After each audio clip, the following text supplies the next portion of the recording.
go into this game and you're thinking Spurs are coming off a great victory in Game 3. What do they follow up with encore?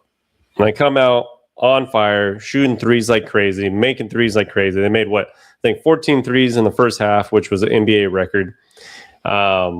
They're up by a half. That was 27, right? They're up by 27 at half. And you think this game is completely over. And then Wu-Tang Clan comes in at halftime and performs. And that's the only thing you can celebrate if you're a Knicks fan, that you're going to see Wu-Tang on the court. Third quarter starts off, albeit a little slow, kind of back and forth. Spurs are just kind of like, moping around a little bit because they're up by 20-something. Then all of a sudden, the Knicks started getting hot. They kind of get some shots to fall and then slowly start chipping away at the lead. What were your thoughts just in general going into the game, and obviously how that first half went for the Spurs? Oops, sorry, I was on mute there. Yeah, I mean, obviously a picture-perfect start to the game. First half for the Spurs. It was already 2-2 in everybody's mind. It was like, wow, like the Spurs have figured out the Knicks.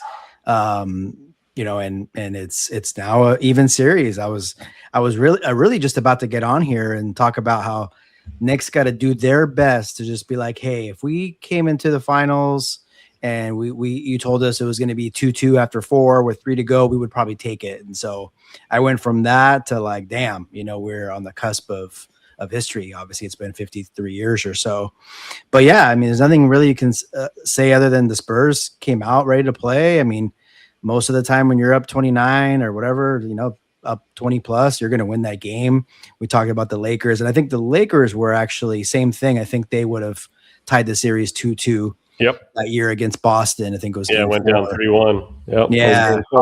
2-2, 3-1 is probably one of the biggest differences in a series, obviously. Yeah. I mean, 2-1, 3-0 is obviously pretty big too, but there's just something about that 2-2, 3-1. And I don't know. I just think it was a little bit of everything, a little bit of magic on the Knicks side, a little bit of Spurs just kind of going away from what they were doing all game long.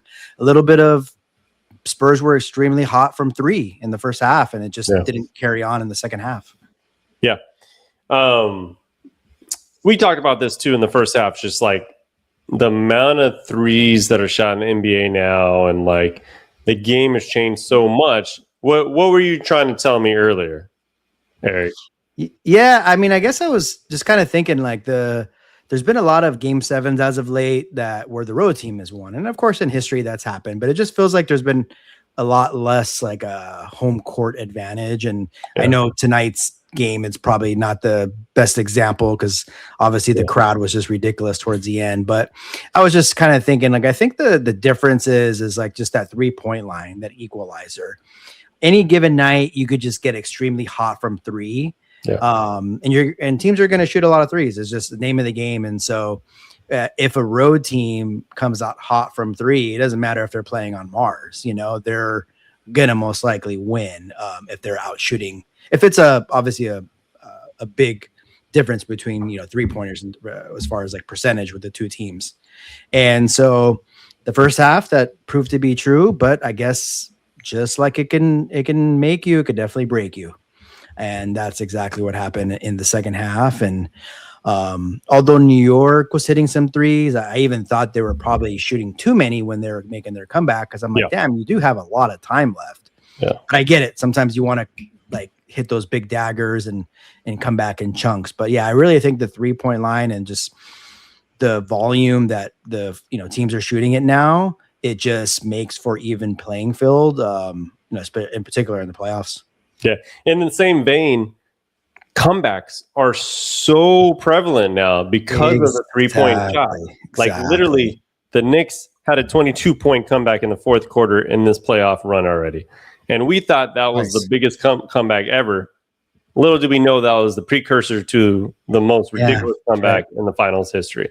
So I just think the game has changed. Like you said, the game has changed because of the 3-point line.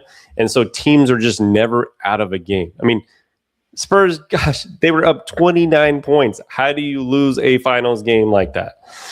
2 things. 3-point line. Second, inexperience and youth, man.